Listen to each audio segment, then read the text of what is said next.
والے ہیں does God exist کے ٹاپک پر. تو یہ ایک ایسا ٹاپک ہے جس کے متعلق کوئی بھی ڈیسیجن لینے کے لیے الگ الگ اسٹینڈرڈز ہو سکتے ہیں. لہٰذا ڈیبیٹ کے شروع میں یہ ضروری ہے کہ ہم یہ جان لیں کہ آج کے اس ٹاپک میں کون سا اسٹینڈرڈ صحیح ہوگا اور کون سا غلط ہوگا. سب سے پہلا اسٹینڈرڈ جسے میں سمجھتا ہوں کہ ہمارے ریسپیکٹڈ جناب جاوید اختر صاحب بڑی تیزی کے ساتھ اس کی طرف لپکیں گے، وہ ہے سائنس.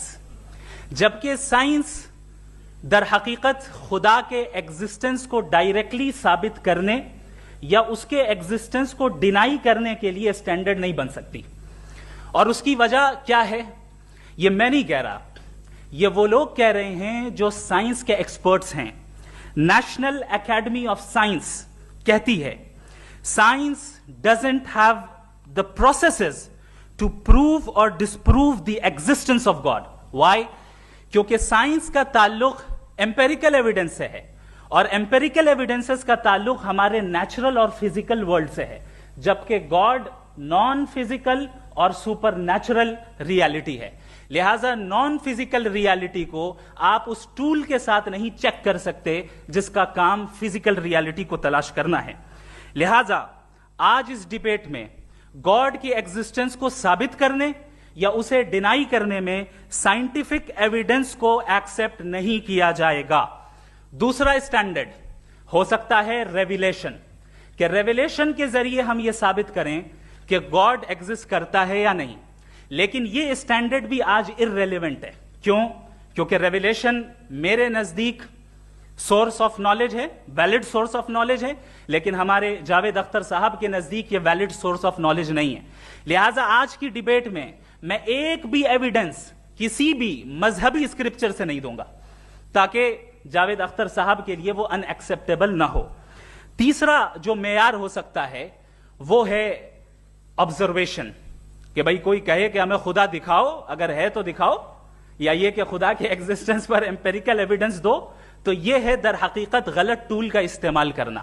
یہ ایسا ہی ہے کہ جاوید صاحب مجھ سے یہ مطالبہ کریں کہ مفتی صاحب آپ میٹل ڈیٹیکٹر کے ذریعے پلاسٹک ڈیٹیکٹ کر کے دکھائیں. اب چونکہ پلاسٹک ڈیٹیکٹ نہیں ہو پا رہی ہے لہٰذا plastic does not exist. No, you are using the wrong tool. اس ٹول سے پلاسٹک کو ڈیٹیکٹ نہیں کیا جاتا. لہٰذا میں سمجھتا ہوں کہ گاڈ کے ایگزسٹنس پر امپیریکل ایویڈنس کا مطالبہ کرنا ایک بچکانہ مطالبہ ہے، اور ہمارے ریسپیکٹڈ جناب جاوید اختر صاحب اس اسٹیج سے اب بہت آگے نکل چکے ہیں. اب بچتا ہے ایک ہی اسٹینڈرڈ، اور وہ اسٹینڈرڈ ہے عقل، لاجک، ریزننگ. اور یہی وہ اسٹینڈرڈ ہے جس کے تحت گاڈ کی ایگزسٹنس کو ثابت کیا جائے گا یا گاڈ کی ایگزسٹنس کو ڈینائی کیا جائے گا.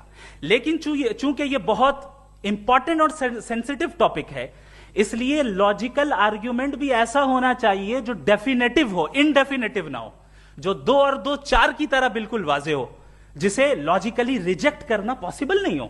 فار ایگزامپل ہم کہیں ہمارے ریسپیکٹڈ مسٹر سوربھ صاحب یہ ایک انسان ہے اور تمام انسان کانشیس بینگ ہے. لہذا نتیجہ کیا نکلا؟ ہمارے سوربھ صاحب بھی کانشیس بینگ ہے. کیا یہ انڈیفینٹ آرگیومنٹ ہے یا ڈیفینٹ آرگیومنٹ ہے؟ یہ ڈیفینٹ آرگیومنٹ ہے. یہ 2 اور 2 کی طرح واضح ہے، اس میں کسی طرح جو ہے لاجیکلی اس کو ریجیکٹ نہیں کیا جا سکتا. تو اگر آج ہمارے جاوید اختر صاحب ایسی کوئی عقلی دلیل اور لاجیکل ایویڈنس دیں خدا کے نہ ہونے پر جو ڈیفینٹ بھی ہو، تو میں یہ اعلان کرتا ہوں کہ یقیناً میں اس ایویڈنس کو قبول کروں گا اور اس پر غور کروں گا. لیکن ساتھ میں یہ بھی اعلان کر دیتا ہوں پریڈکشن کے طور پر کہ ایسا کوئی ڈیفینٹ آرگیومنٹ کوئی نہیں پیش کر سکتا. دلیل ہم دیں گے اور ڈیفینیٹو دلیل دیں گے، لاجیکل دلیل دیں گے، ایسی دلیل دیں گے جو انٹائر ایتھیسٹک ورلڈ اسے ریفیوٹ نہیں کر سکتی. چلیں اب ہم ایک ایگزامپل سوچتے ہیں، ایک سینیریو، سمپل سینیریو. تمام آڈینس سے گزارش ہے، ہم اور آپ ایک آئسولیٹڈ آئیلینڈ پر ہیں، ایسا آئیلینڈ جہاں پہ ہم سے پہلے کوئی کبھی نہیں گیا. چلتے چلتے آپ کے سامنے اچانک آپ نے دیکھا ایک پنک کلر کی بال پڑی ہوئی ہے.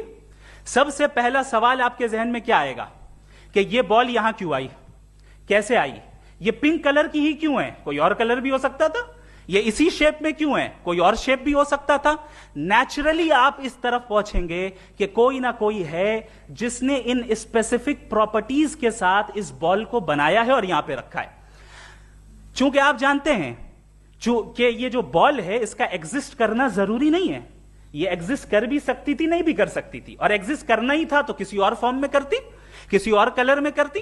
اب آپ اس بال کو ایکسپینڈ کرتے چلے جائیں, ایکسپینڈ کرتے چلے جائیں, ایکسپینڈ کرتے چلے جائیں, یہاں تک کہ یہ بال یونیورس کے سائز کی ہو جائے. بتائیے کہ کیا سائز کے بڑھ جانے سے سوال بدل جائے گا؟ ہرگز نہیں بدلے گا. ابھی بھی سوال رہے گا, یہ یونیورس کہاں سے آیا, ان اسپیسیفک پراپرٹیز کے ساتھ کہاں سے آیا, کیوں آیا, کس نے بنایا؟ یہ سوال اس وقت بھی ویلڈ رہے گا.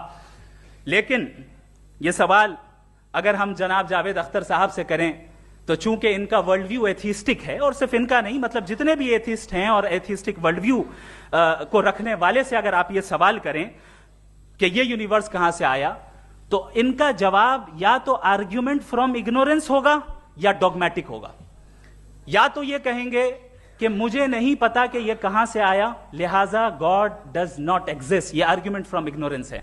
یا یہ کہیں گے کہ یہ یونیورس خود بخود بن گیا. اس کا مطلب یہ ہے کہ اس بال کو بھی خود بخود بن جانا چاہیے, لیکن بال کے تعلق سے یہ ایکسپلینیشن ایکسپٹ نہیں کی جائے گی کہ یہ خود بخود بن گئی, لیکن یونیورس کے تعلق سے کر دیا جائے گا. اسے ہم دوسرے الفاظ میں ڈوگما بھی کہہ سکتے ہیں. دوسری چیز, ہمارے جاوید اختر صاحب ضرور گاڈ آف گیپس کی مثال بھی ضرور دیں گے, اور مثال دیں گے کہ پہلے زمانے میں بجلیاں کڑکتی تھی تو لوگوں نے کسی ایک خدا کی طرف, اور بارش ہوتی تھی تو دوسرے خدا کی طرف منسوب کر دیا, ان کے پاس دلیل نہیں تھی. یہ ہمارا ورلڈ ویو ہے ہی نہیں, یہ ہمارا ورلڈ ویو ہے ہی نہیں, کیونکہ نیچرل فینومینا کے پروسیس کی انٹرپریٹیشن کو جان لینے سے یہ کہاں سے ثابت ہو گیا کہ گاڈ ایگزسٹ نہیں کرتا ہے. اس پر میں انشاءاللہ ابھی آگے بات کروں گا. آپ حضرات یہ بھی دیکھیں گے, اور میں یہ ایکسپیکٹ کرتا ہوں کہ ہمارے ریسپیکٹڈ جناب جاوید اختر صاحب ضرور ایموشنل آرگیومنٹس بھی دیں گے, جو کہ ایک لاجیکل فیلیسی ہے جب بات آتی ہے ٹروتھ کو ڈیسائیڈ کرنے میں. کیوں؟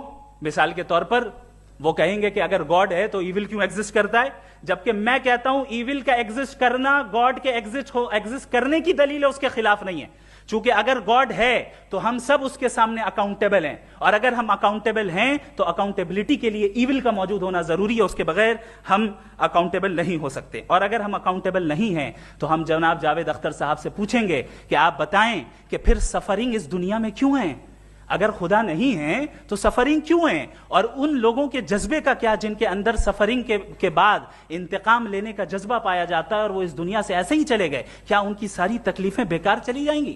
اب آ جائیں اسی ایگزامپل کی طرف کہ بال, مجھ سے اگر کوئی پوچھے اس بال کو کس نے بنایا, اور یا اس ایکسپینڈڈ بال کو کس نے بنایا, میں کہوں گا کہ چونکہ یہ یونیورس اور اس یونیورس کی تمام چیزیں کانٹینجنٹ ہیں. کانٹینجنٹ ہونے کا مطلب یہ ہوتا ہے کہ جو اپنے ایگزسٹنس پہ کسی کے اوپر ڈیپینڈ کرتی ہو, تو ظاہر ہے یہ یونیورس کانٹینجنٹ ہے. اور اگر کوئی چیز کانٹینجنٹ نہیں ہے تو میں ریکویسٹ کروں گا کہ مجھے دکھا دیں کہ کون سی چیز یونیورس میں کانٹینجنٹ نہیں ہے, ہم بھی ذرا غور کر لیں اور ہم بھی دیکھ لیں. اور جب کانٹینجنٹ چیزیں موجود ہیں تو فلاسفرز کی اصطلاح کے مطابق, ہم اس ٹرمینالوجی کے مطابق ہم اس جگہ تک پہنچتے ہیں اور اس ہستی تک پہنچتے ہیں جسے نیسیسری بینگ کہا جاتا ہے, کہ یہ وہ نیسیسری بینگ ہے جس کا موجود نہ ہونا ناممکن ہو. چونکہ اگر یہ موجود نہ ہو تو ساری چیزیں ایگزسٹنس میں آئیں گی ہی نہیں, اور یہ ساری کانٹینجنٹ چیزیں اسی کے اوپر ڈیپینڈ کرتی ہیں.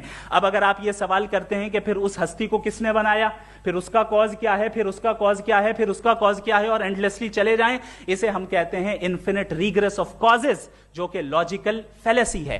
کانسیپچولی انفینٹی پاسبل ہے. مثال کے طور پہ نیومیریکلز 1 2 3 گنتے چلے جائیں, انفینٹ نمبرز ہیں. میں کانسیپچولی بات نہیں کر رہا, پریکٹیکلی ریالٹی میں ثابت کر کے دکھائیں کہ infinite regress of causes possible ہیں یا نہیں. اگر پاسبل ہیں تو ہم مان لیں گے, مثال دے دیں, اور پاسبل نہیں ہے تو ایک ہی آپشن بچتا ہے جسے ہم کہتے ہیں نیسیسری بینگ. ایسی نیسیسری بینگ جو انڈیپینڈنٹ ہے, چونکہ اگر وہ ڈیپینڈنٹ ہوئی تو وہ نیسیسری نہیں رہے گی. ایسی انڈیپینڈنٹ بینگ جو اٹرنل ہے, اگر وہ اٹرنل نہیں ہوگی, اس کی بگننگ ہوگی تو وہ خود کانٹینجنٹ ہے. ایسی بینگ جو پاورفل ہے, کیونکہ کانٹینجنٹ کو